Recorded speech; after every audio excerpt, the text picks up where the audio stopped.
How's it going, guys? Indiana John here. Tonight I'm going to be quickly trying to explain balance and bias in a Balisong. So there's pretty much three ways that a bali can be balanced. It can either be blade heavy, or blade heavy, or you can have good balance, like these guys, or you can have handle bias, or handle heavy. And each, weight distribution kind of has its pros and cons and stuff.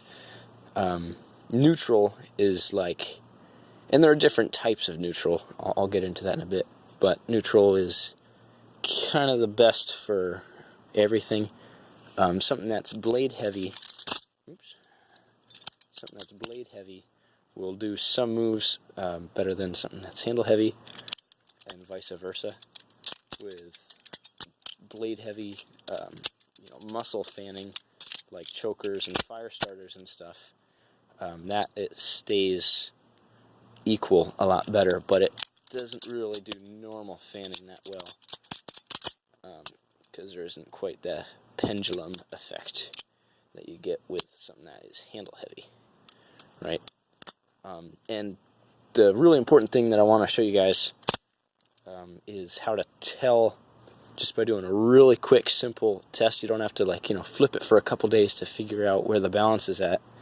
I kind of refer to it as a drop test or a swing test. I don't know, but both of those can mean other things. So if you have any good suggestions for a name for it, I guess just a balance test or whatever, something like that, you can put those in the comments. But the way you do it is hold it straight out like this and drop it.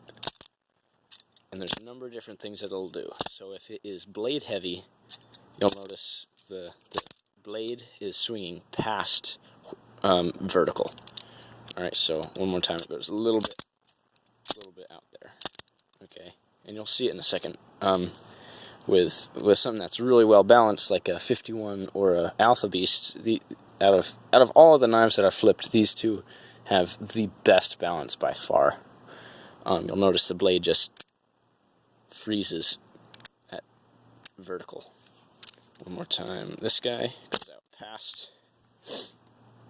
That guy goes straight down and freezes. And then if it's handle heavy, it does something completely different. It drops to about like 45-ish and then kicks.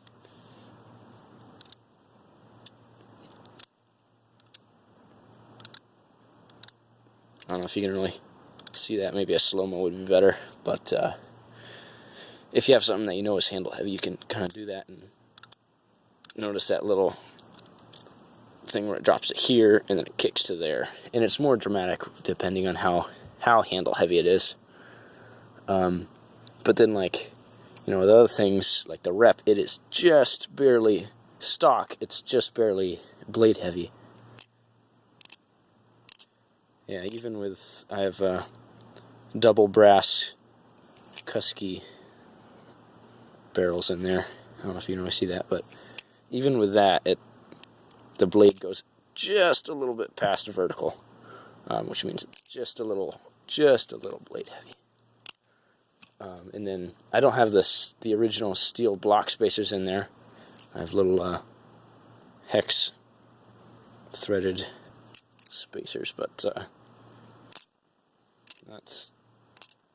that's a little wonky too. Another thing I was going to mention is if you have just sandwich like this, you can kind of pinch the blade, and that's going to affect dramatically how it tests.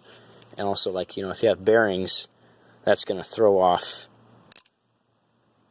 if one of them's a little bit too tight, I can throw it off. So that's something to be aware of. Just make sure it's real loose before doing a test like that. So if you're trying to balance one of your own knives, I think this guy's pretty good. But if you're trying to balance something that you're making, that's a real handy thing to know how to do. If you're not like a super good flipper or super familiar with balance and stuff like that, you can just do that, and it'll give you a pretty good reading on it. Another thing that I kind of wanted to touch on while I'm filming is I've been thinking about, well, for a long time I've been thinking about, getting into selling knives, and I'm still planning on doing that. But in the meantime, just for, just to get my name out there, I'd like to start doing like a little bit of modding. So I'm not getting into like full-on anodizations and all sorts of things like that, but I am going to be doing bar flies. If you're interested, I can do a little something with the blade. Like, this is sort of a scimitar slash Bowie type of deal. I can also do like a tanto, and that gets the balance right on, so you can actually flip it, versus stock is just kind of a little awkward and clunky. Also, if you notice, I put like actual pivots in there and bushings, so the play is a little bit better, but these are aluminum and the channel is very thin, so it has to have like virtually no play to get rid of tap. So I cannot promise no tap, but it does work a lot better. And PB washers. Yeah, so I'll be doing that for like, I think $25 for the blade, washers, bushings, and pivots, and then also a crowned mirror polish spine. And then the other one that I'm going to be doing is Kimi 12s. So this is a Kimi 12 without any tap.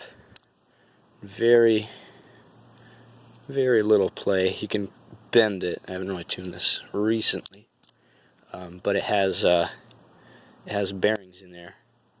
Oops, there we go. If it'll focus, I can put bearings in there, as well as bigger hexagonal